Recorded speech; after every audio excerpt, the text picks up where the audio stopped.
How do you want to be? I'm good.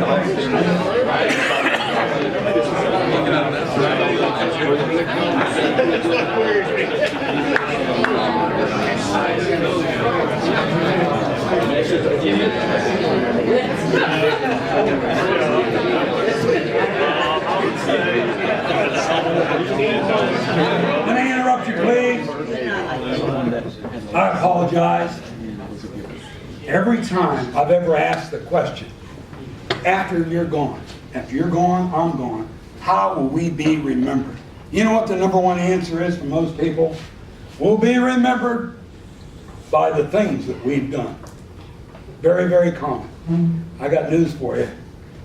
That's not the right answer. You know how you're going to be remembered? You're going to be remembered by your style. Not individual events. Oh, wait a minute. Presidents, high-profile athletes, inventors, they very well may be remembered by the things that they do. Larry Bird, Martin Luther King, presidents, Thomas Edison. But you and me, we're going to be remembered by our style. So if you think about your style, I got a question for you. Is it too late for you to adjust your style? Here we are. You're not going to do a total makeover and change your personality. But can't you start doing things a little bit different, which means you have a little bit different style? When I think of my father, I didn't think of the things he did. The poor guy milked cows for 50 years. I don't remember that. I remember his style. I remember his sense of humor. And that's what you're going to be remembered for. So what is your style? And can you adjust it? I'm going to give you a few suggestions. Number one, I think you should be focusing on being more consistent. Is consistency a great tool? If I die and somebody said, you know what, John always did this. He always did it right, or he always did it with energy. Wouldn't it be great if they said that about any of us? And by the way, when it comes to consistency, I think the greatest example of consistency is McDonald's. Anybody here heard of McDonald's? We all have. I got news for you. I've never run anybody that said, I'm going to McDonald's to get a good hamburger. Do you know why you go to McDonald's? Because you know exactly what you're going to get. It ain't the best, but how many think whether you get it in Idaho or Georgia, Maine or New Mexico, aren't they all the same? One of my best friends in life, my cousin Roger, he has a farm a couple hills over from me in Pennsylvania. He owned 3 or 4 McDonald's restaurants about 20 years ago. When he first bought it, he went to Hamburger University. Anybody know what Hamburger University is?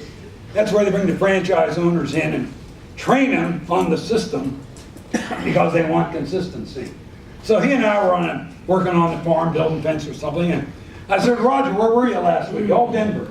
What were you doing out there? He said, well, I was at Hamburger University. Oh, okay.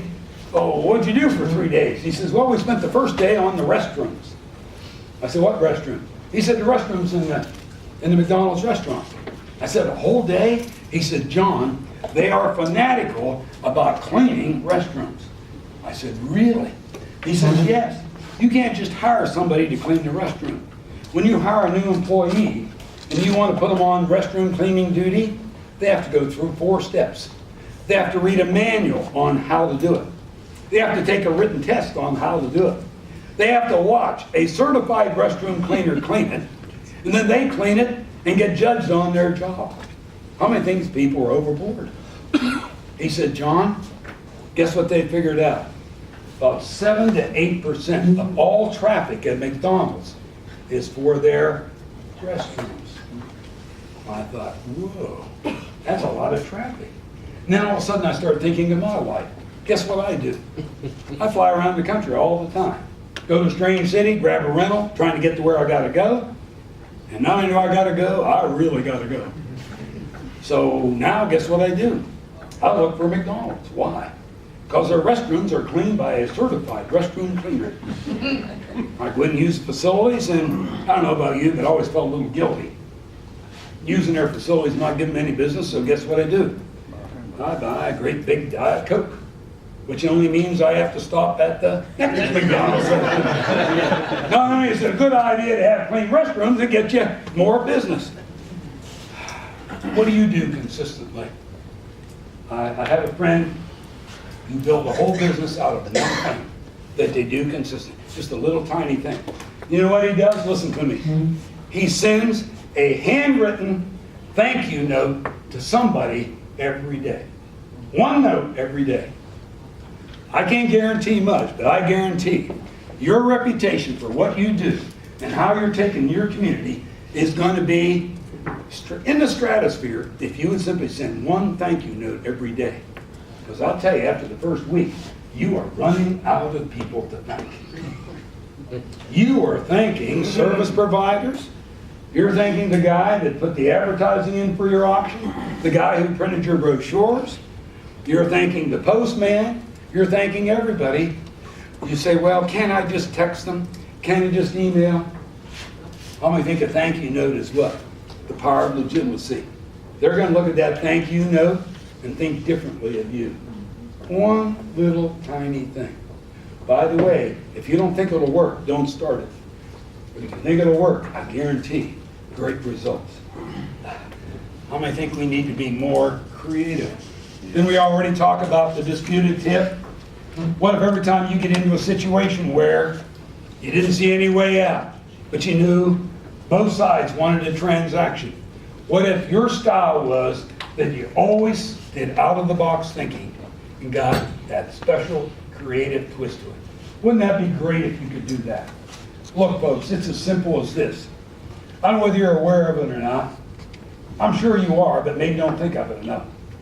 Do you realize when you were put on this earth, you were like a little pebble that dropped in a lake? You with me?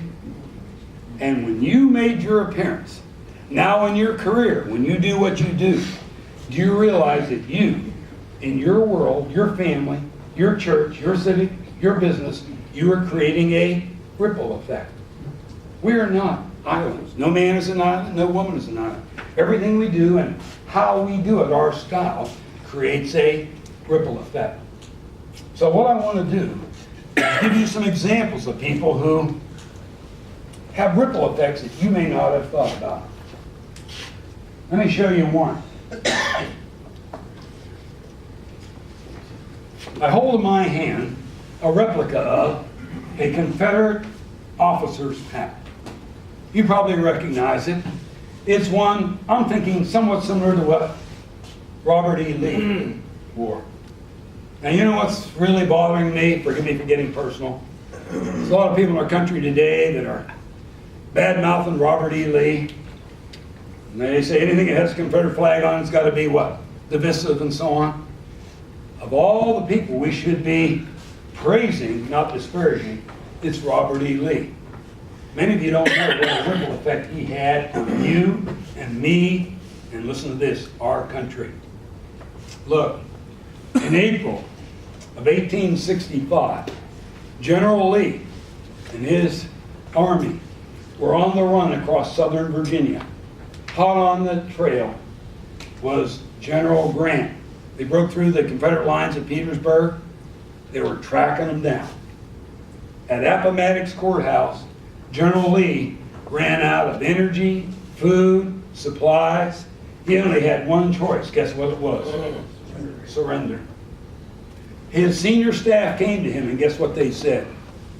General, give us the word, and we will dismiss our troops. No longer in units.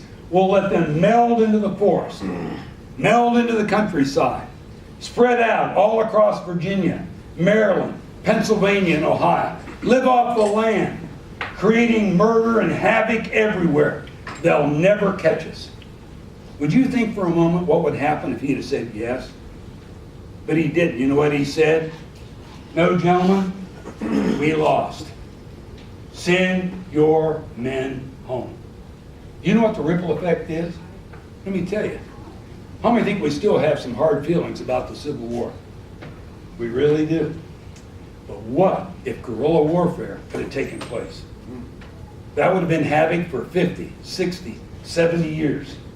It would have ripped our country apart. the ripple effect of Robert E. Lee and his decision, I think is amazing.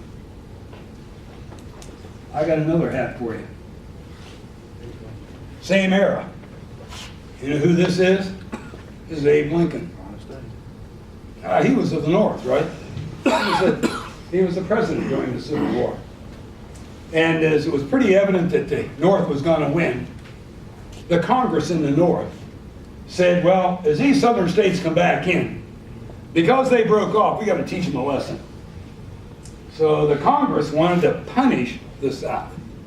They wanted to enact laws that would make life absolutely miserable down there. Guess what Lincoln said? No.